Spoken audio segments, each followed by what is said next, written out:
give you the treasures and riches stored in secret places. Isaiah 45 verse 3. Magandang buhay mga katiyats. Ang ating topic ngayon, ang episode natin ay tungkol sa palagi nating natagpuan sa paghukay natin ng mga malalim na hukay. Itong round timber, mga lata na ganito na rounded. Marami yan sa 3 meters, 4 meters ay merong ganyan. Diba magtaka tayo bakit may kahoy? Ang lalim-lalim na, diba? At meron din tayo natagpuan na ganito. Ito ang pinaka-grabe kasi ito'y tabla. Ito'y nilagari talaga kaya hindi pwedeng sabihin na ano ito. Hindi pwedeng sabihin na nature at panahon ni Noah kasi nilagari siya kasi tabla, di ba? Lumber siya. Hindi kagaya nitong isa. Ito, pwede nating sabihin na panahon pa yan ni Noah, mga round timber, thousands of years ago, kaya nabaon ng malalim. Okay, kaya paano ba kilatisin kung ang round timber nyo ay man-made? Okay, malalaman yan kung nilagari ito, ang mga dulo, at saka pinutol-putol siya, at din nilagay siya na nakahilira or nakasiris, nakaganyan sa lupa. Meron ding iba dyan na pinatong siya na paganyan. 2 beses na pinatong ang pinutol-putol na round timber. Kapag ganyan, yan ay sign ng treasures. Okay, pero pag nahukay nyo yung kahoy na round timber and then meron pang mga sanga na naiwan, meron pang yung nakikitang mga sanga at meron pang ugat, ganyan, andyan pa yung ugat nya, kahit na natagpuan nyo yan sa 7 meters ay hindi yan masabi natin na treasure marker kasi meron pa siyang mga sanga. So ang katulad niya na may sanga, may ugat pa, yan yung sinasabi natin na panahon pa ni Noah. Kasi ang million years old na kahoy ay kahoy pa rin yan, underground. Ang iba niyan ay tumitigas na parang bato, tinatawag na petrified woods. Ang petrified woods ay kayamanan din yan. Kapag nakakita kayo ng kahoy na bato, nagiging bato na siya kasi million years ago na, yan ay naibibinta. Okay, itago nyo lang at ilang buwan ay makakita kayo ng buyer niyan. Petrified woods ang tawag dyan. Ginagawang ano yan, souvenirs at furnitures na mamahalin. Okay, ngayon punta na tayo sa itong types of tunnel muna tayo. Okay, bago tayo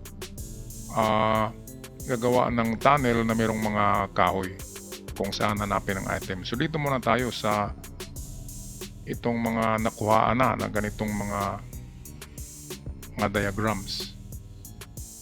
Okay, ito yung example ng giveaway. Giveaway ito pero malalim ito. Giveaway, ito yung 7 meters na giveaway. Okay, malalaman nyo kung giveaway ang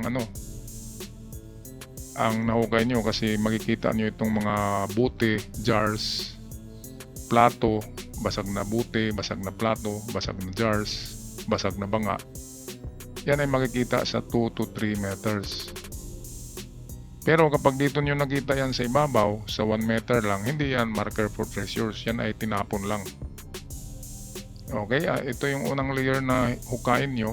Yan yung black soil or dark soil. Humus, topsoil ito na level. So akalain nyo na normal ang lupa, natural.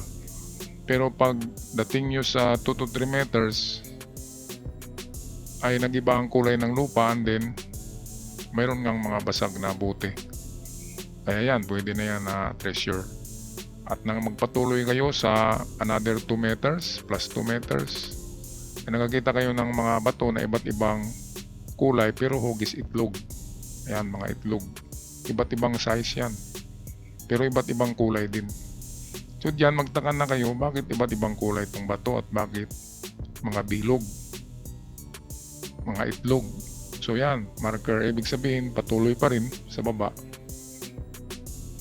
Ngayon pagdating nyo sa baba ay merong malaking bato. So yan.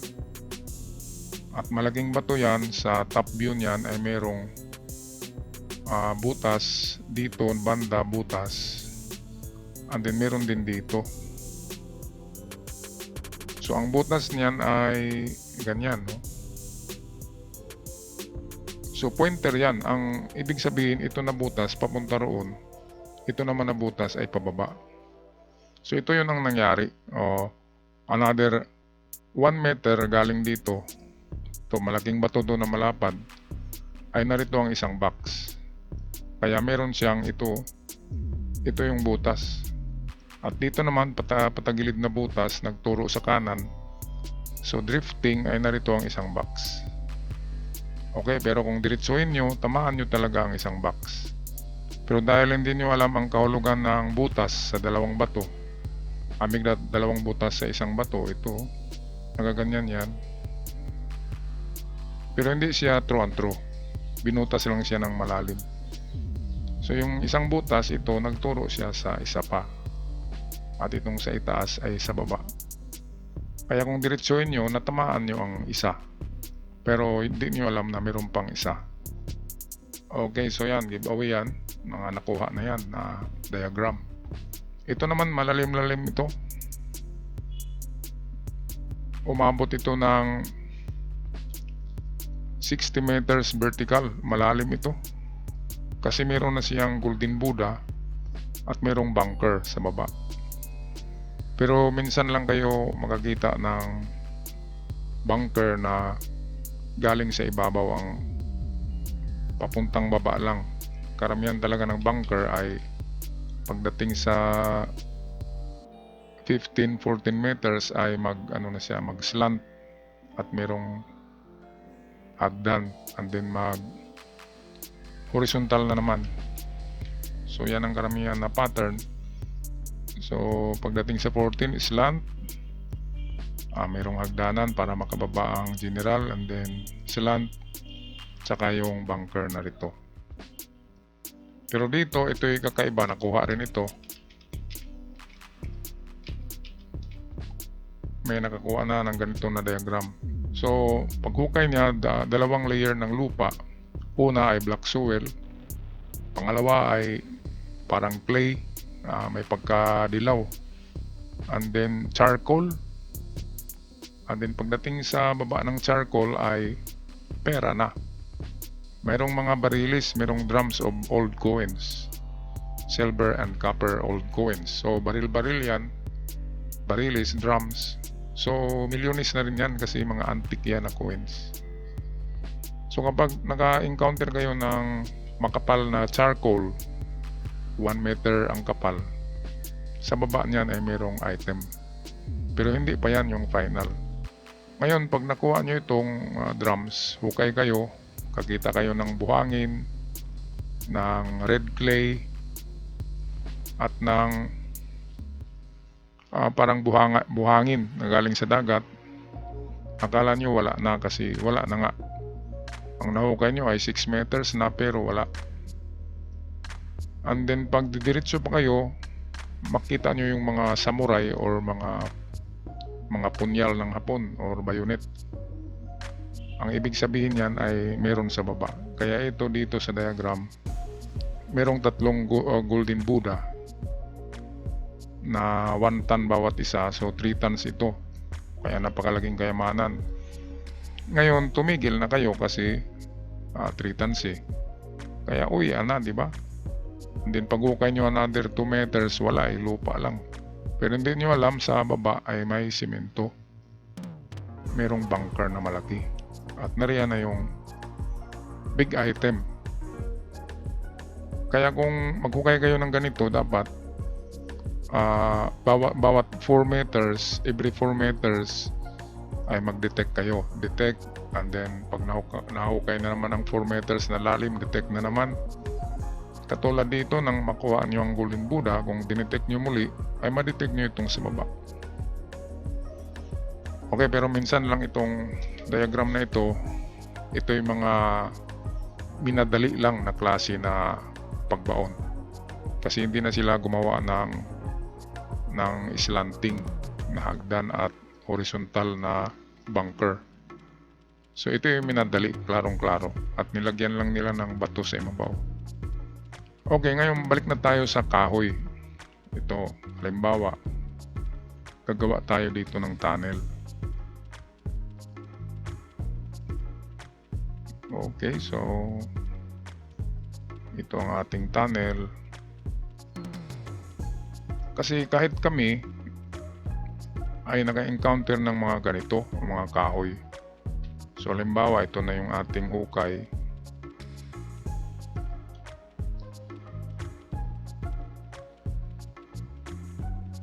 Okay, so meron tayong na-detect sa ibabaw.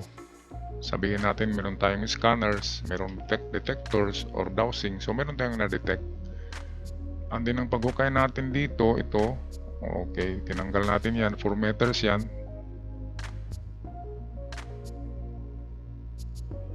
Ayan, at nang mag-detect tayo, after 4 meters, detect tayo, meron tayong na-detect na naman na malakas. So hukay naman natin to hanggat umabot tayo sa level na hindi tayo maniniwala na may kahoy. Okay, so ang nakita natin dito, dalawang klaseng kahoy ito.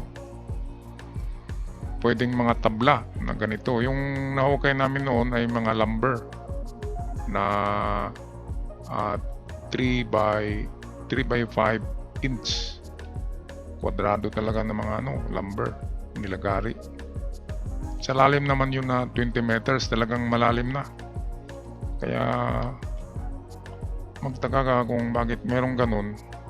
Sabi ng iba, panahon ni Noah, talagang marupok na siya ng kahoy pero nilagari talaga, lumber. Ngayon, nakarating na kami ng 30 meters, pababa ay wala. Kasi wala sa baba. Okay, so ito na. So kulayan natin ng brown ng ating tabla. Okay, so kung tabla na ganito na nakalagay sa, makikita yan sa 7 meters. Kapag nakita nyo yan, swerte na yan. Kasi malapit na talaga dyan. Ito na yung ano niya, parang silyo niya, at ito na yung sign na nandyan na ang kahoy, itong tabla. Okay, kapag ganyan, karamihan sa atin ay didiretso tayo sa baba. Okay, diretso tayo dito. Kaya dyan tayo nagkamali, kasi pagpunta natin, okay tayo ng another, sabihin natin 3 meters na, galing sa ibabaw ng tabla ay wala pa rin.